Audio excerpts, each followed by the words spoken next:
Voy con Paloma García Ovejero, que fue subdirectora de la oficina de prensa del Vaticano y viceportavoz del Papa Francisco, la primera mujer que ocupó ese cargo. Paloma, buenos días. ¿Qué tal, Susana? Por estar aquí. A ti por invitarme. Marcaste un antes y un después de ese cargo, ¿eh? ¿Yo? Bueno, lo marcó el Papa Francisco, el Papa. Que quería abrir la iglesia a las mujeres. Otra cosa es que lo consiguiera. ¿Tú qué opinas? Bueno, es que el Papa Francisco yo creo que le ha dado normalidad a un hecho que ya era. A mí hay algo que me ha gustado siempre recordar, y es que la primera que anunció la resurrección de Cristo fue una mujer, fue María Magdalena, que es la que salió corriendo a contárselo a los apóstoles, y no todos la creyeron.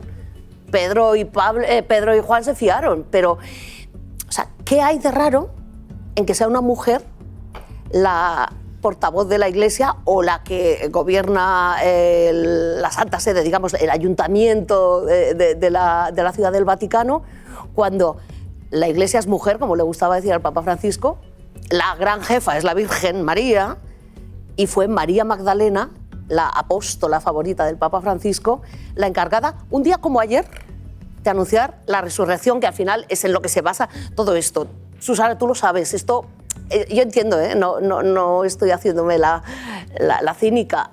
Claro que hay tintes políticos y geopolíticos y ideológicos, si quieres, pero es que nadie va a entender nunca al Papa Francisco si se le olvida que es católico y nada más que católico.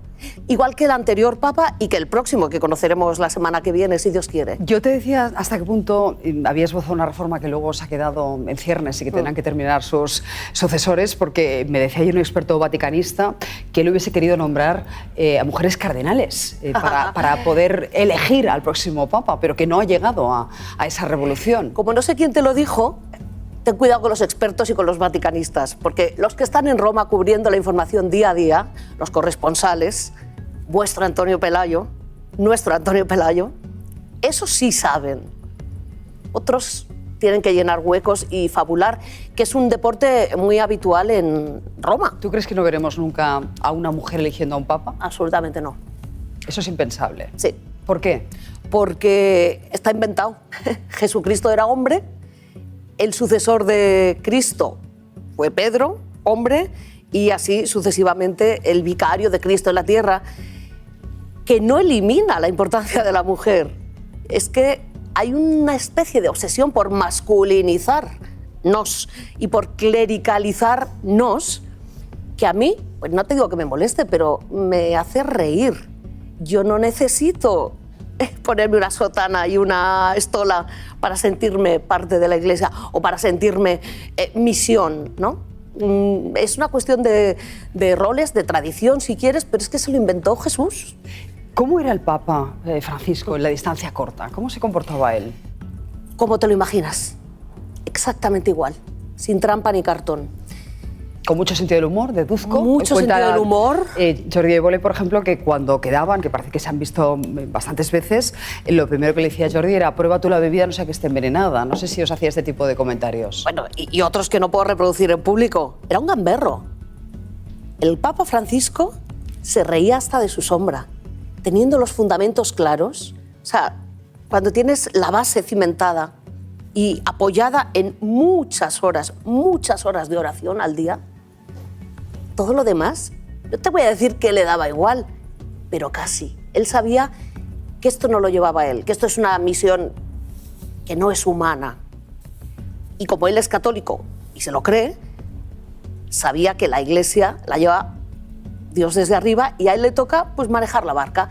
Pero eso le permitía no solo gastar bromas, no solo romper fronteras, sino crear lo que él llamaba la cultura del encuentro, que es: desde tu planeta Plutón y mi planeta Marte, vamos a encontrar este trocito en el que nos une, aunque sea gastronómico. La primera vez que vino Trump al Vaticano, yo estaba en esa época en la sala, yo trabajaba en la sala de prensa, no estaba de corresponsal, y se montó una porque...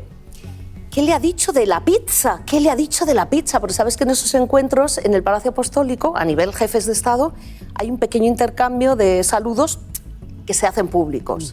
Luego ya la reunión a solas no. Y entonces ¿qué ha dicho pizza? ¿Pero cómo le va a decir el Papa a Trump que se coma una pizza? ¿Sabes lo que había pasado? Que vino con Melania y el Papa tiene una familia de íntimos amigos del país de Melania que cada vez por su cumpleaños le regalaban la potizza. Es una especie de bizcocho, como un panetone.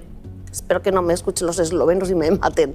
Entonces, ¿cómo se rompe el hielo? Pues, por ejemplo, te prepara la potizza y entonces ya les descolocó. A ella, que no sé si sabe cocinar, vamos a dejarlo en un interrogante, y a él, que lo último que se esperaba era esa cercanía, ¿no? Entonces tenía ese arte, te he dicho el ejemplo estúpido, claro, pero hay otros, podríamos estar hablando siglos, porque el Papa Francisco ha sido un gigante en la fe, pero con una inteligencia fuera de lo normal y una capacidad de visión larga. Cuando tú ibas, Susana, él había ido y vuelto 7 veces. Y eso vale con todos, con el último de la tierra, con sus favoritos, los sin techo, los últimos de África, o con Trump, Putin o cualquier otro rey. A mí me parece muy simbólico que quisiera recibir a J.D. Vance sabiendo que en su último mensaje, en ese domingo de resurrección, iba a criticar el desprecio que manifestaban algunos gobiernos hacia los inmigrantes. ¿Y qué dice Jesucristo? Amad a vuestros enemigos, vengo pronto. Si es que esto va de evangelio. A mí me pareció no solo simbólico, sino un mensaje brutal. Él no recibió a su último mejor amigo.